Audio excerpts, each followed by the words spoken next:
Reed's law.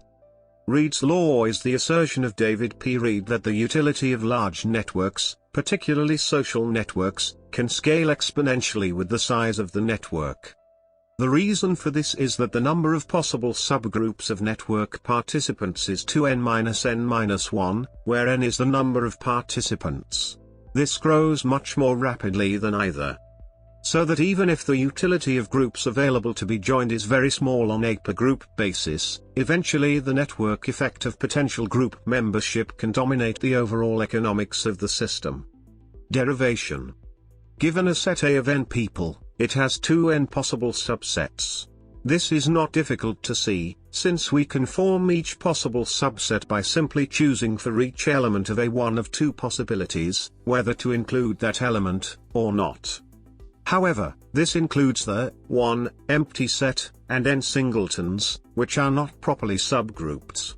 So 2n-n-1 subsets remain, which is exponential, like 2n. Quote. From David P. Reed's The Law of the Pack, Harvard Business Review, February 2001, pages 23-4. Business implications.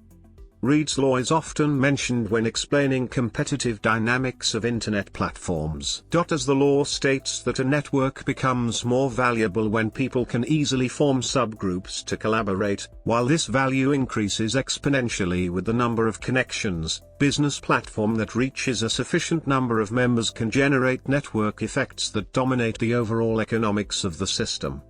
Criticism.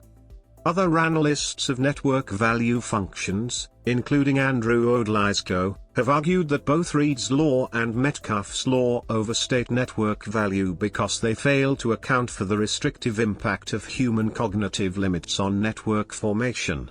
According to this argument, the research around Dunbar's number implies a limit on the number of inbound and outbound connections a human in a group-forming network can manage, so that the actual maximum value structure is much sparser than the set of subsets measured by Reed's law or the complete graph measured by Metcalfe's law.